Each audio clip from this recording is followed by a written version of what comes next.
few days. So if you want to check this out again, you'll be able to do that.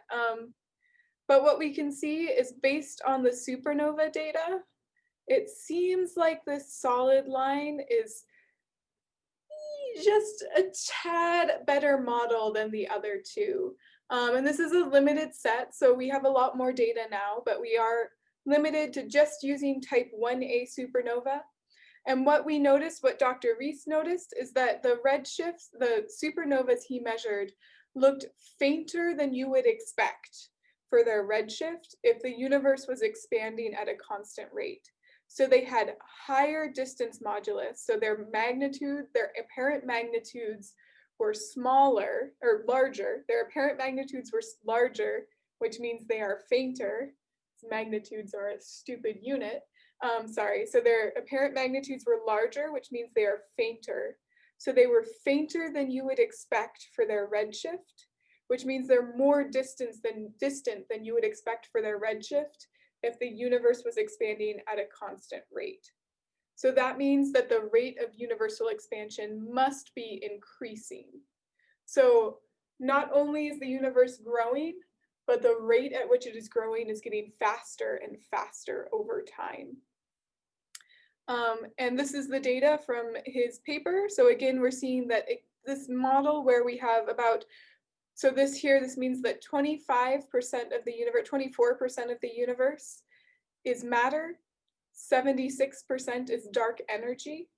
Dark energy is this weird kind of stuff that seems to have negative gravity, pushes stuff apart. So the more dark energy that our universe is, the faster we're going to be pushed apart. And so there's about 76% of our universe seems to be dark energy. So that means that the rate that we're expanding is increasing. So there's gravity can't hold stuff together that's spread apart enough because there's just more dark energy than there is matter. And we can see that that seems to be better than a universe that is 100% matter, or a universe that is this kind of 20% matter, but maybe just, this is a non-flat universe. That's kind of a weird thing to think about, but we get that this seems to be the best model. It also fits with what we think the universe is made out of, so we can kind of estimate the average energy of the universe, and we get that it seems to be, this density of the matter seems to be right with this kind of 24% of our universe is matter. So there are other ways that we can test this, because this doesn't necessarily say for sure that there is dark energy. It's pretty hard to tell the difference between these three lines. The other thing I just want to point out, that last question, the big thing that would help us really distinguish between these three lines is if we had more data for supernovas that had a redshift greater than 1. So if we had more data in this kind of upper right-hand corner, sorry, my brain's working great right now, then maybe we could tell more conclusively which of these three models was the best. Which we've gotten more over time, and they do seem to continue to support this theory that the rate of universal expansion is accelerating. So you can all give yourselves a pat on the back. You just earned a Nobel Prize. How cool is that? You did the research that won the Nobel Prize a few years ago. If you want to win another one, you can do that Milky Way lab, and you can do the research that won the Nobel Prize this year. So lots of opportunities to win Nobel Prizes in this class. So yeah, just to say that again, what they found, what you all just found, is that distant supernova look dimmer than we would expect for their redshift if the universe was expanding at a constant rate.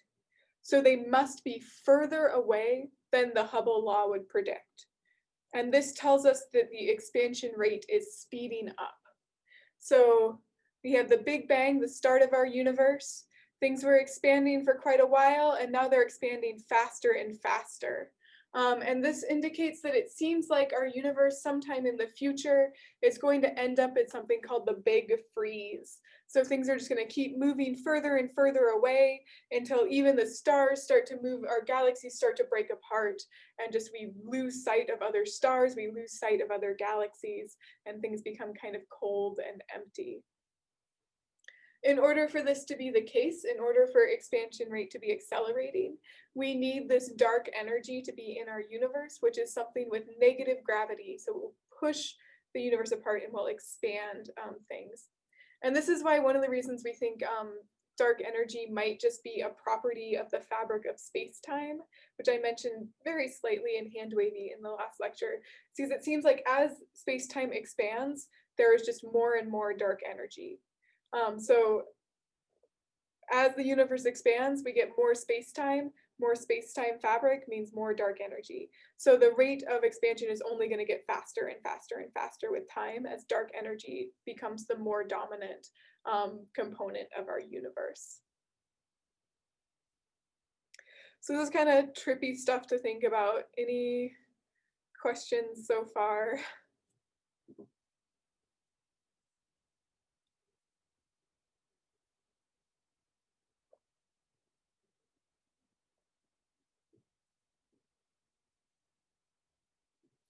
Okay, so this is the future of our universe. So that's one possibility. There are a few other possible things that could happen in the future of our universe. So there's kind of 4 options. So there's our accelerating expansion, which I put as the last option. So this is what we think is going to happen. The rate of expansion will accelerate, will end with a big rip as things just move further and further apart, or a big freeze as things get so cold and far apart that we can't get light from other galaxies. There's a possibility, it doesn't seem very likely based on the data we have, that the expansion rate will be constant and continue forever. Doesn't seem like what we see, so probably not. And then there's a few where either the expansion hits some nice spot and we just stop expanding, or the expansion reverses and we start crunching back in and we end with a kind of hot dense. So this is like the fire, death through fire would be a big crunch, where the universe would expand forever and then eventually stop and start collapsing back in on itself. And maybe we get like a cyclical universe that expands and contracts and expands and contracts. Again, this does not seem to be the case. This is not what we see in the data. When we use supernova data, we find that the accelerating model for the universe seems to be the best. So this is just another version of the plot you all just made, where we see more distant supernova are fainter than we would expect if we were either going to go through some recollapse or we were just going to continue to expand at the same rate forever. So that's the future. Now we're going to think more about the past and the beginnings of the universe. If the universe is expanding, that must mean there was some point in the past where everything in the universe was in the same teensy tiny spot. And that point is called the Big Bang. So if we take everything in the universe and if it's been expanding, if we kind of run that clock back, move it all closer and closer and closer together until we get to a point where it's in essentially everything that we see ever, all of the universe was in something the size of essentially a marble. That point is our Big Bang. Because we're squishing everything in the universe into one spot, it is incredibly, incredibly dense. Making things incredibly dense means it's also incredibly, incredibly hot. And it's just very strange kind of space where we can't really have matter. Everything is in the form of energy, because that allows us to squish it in even closer.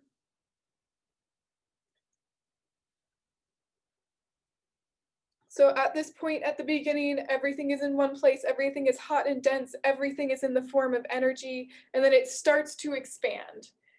We can't really think of this as an explosion, because an explosion is something that happens in one point in space and explodes outwards. The Big Bang is like everything, every point in space is now expanding outwards. So it's not exactly an explosion. It's just this kind of everything all of a sudden starting to grow bigger and bigger. As it expands, it will also start to cool rapidly. So we start converting that energy, the stuff that was in that tiny space, from energy into matter as it cools.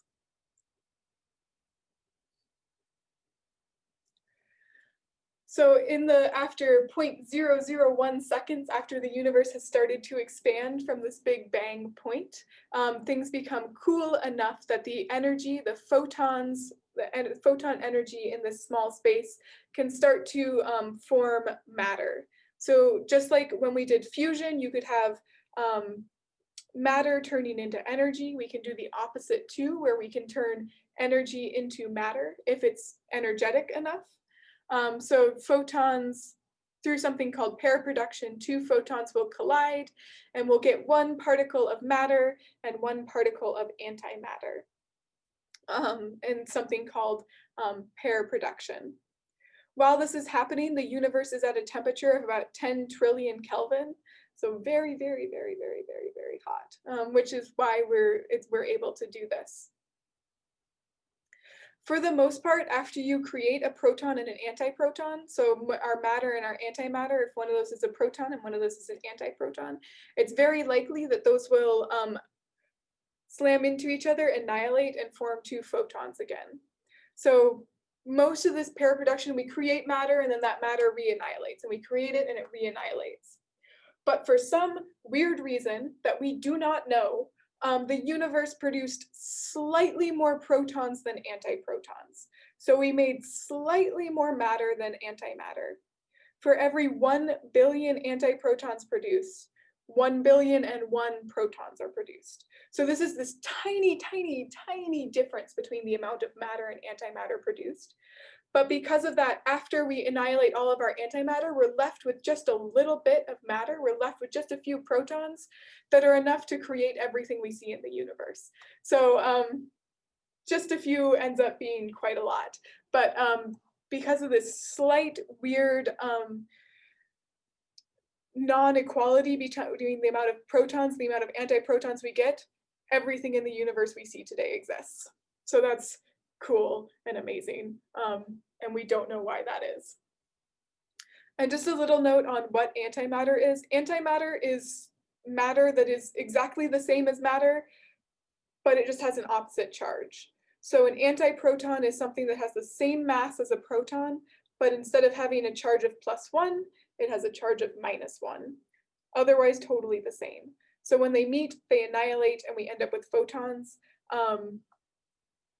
But antimatter, not dark energy, not dark matter, very similar to normal matter. We've created antimatter through through collisions in the Large Hadron Collider, but it annihilates immediately because everything around us is matter. So antimatter, not something to be afraid of, just kind of matter's opposite.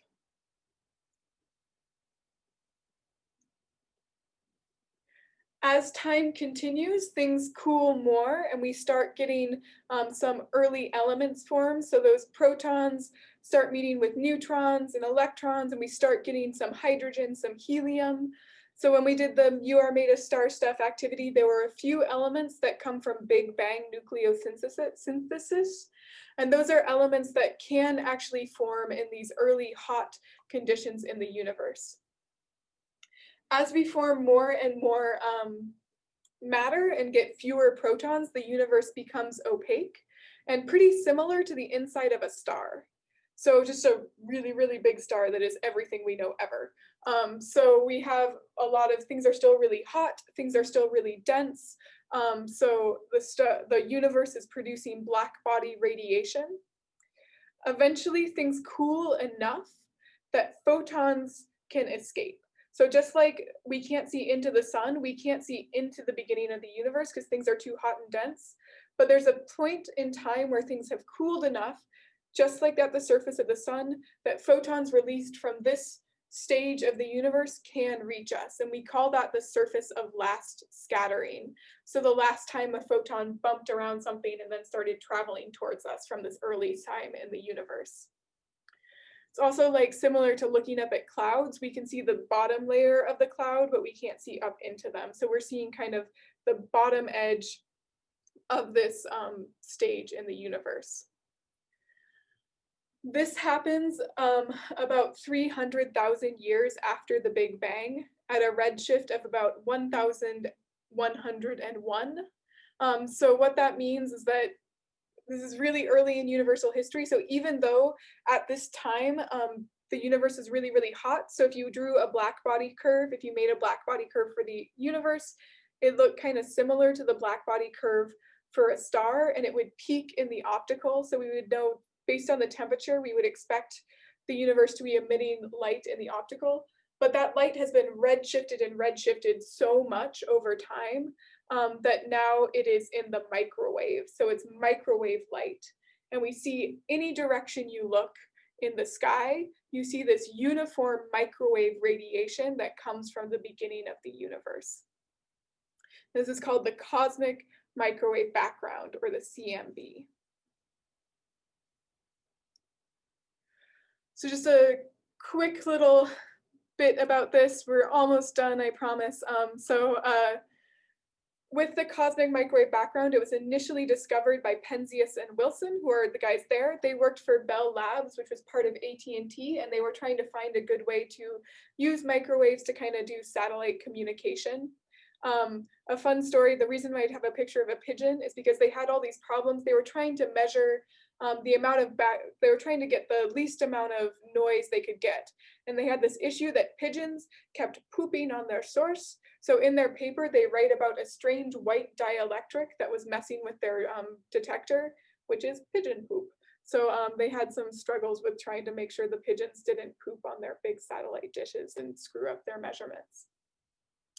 But what they found was that every direction they looked in the sky, there was this constant kind of background radiation in the microwave that they couldn't seem to remove no matter what they did. And that's this radiation from the beginning of the universe. So they consulted some physicists and they said, hey, we measure this. What is this? And the physicists were like, yes, we've been looking for this. This is great. This is from the beginning of the universe. So together, Penzias and Wilson, along with some theoretical physicists, found this initial measurement and won a Nobel Prize for it as well. Now we have done things, instead of just relying on big tech to tell us where this is, we've been able to create some satellites that look at it specifically, WMAP and Planck. And what they see is that this is a map of our sky in the microwave. And we can see some places are very, very, very slightly hotter. Some places are very, very, very slightly cooler. And this is that beginning of the large scale structure we saw when we looked at galaxies. So the places that are very, very slightly hotter, the red spots on this map, will collapse to form galaxy superclusters, whereas the blue spots, the spots that are very, very slightly cooler, will become those giant voids, those empty spaces in the universe. And so these temperature fluctuations and the size of those give us a big hint about the composition of our universe and how it has changed over time. So with that, we have 2 minutes. I just wanted to really quickly show this cosmic calendar, and then we will be done for today, and we'll start talking about, next week we'll talk about aliens and dark matter, which will be a lot of fun. But if we take the entire history of the universe and we scaled it to 1 year, you can make these cosmic calendars that show when different events would happen throughout that year. So we're scaling down time instead of scaling distance, scaling time down to 1 year, so 13.7 billion years into 1 year. So January 1st is the Big Bang, and then December 31st at midnight would be now. On that scale, the Milky Way forms in May, the sun forms in September. We start getting life somewhere around kind of November, but we don't get dinosaurs really until the 25th of December. And then humans don't show up until like 9:20 p.m. on December 31st.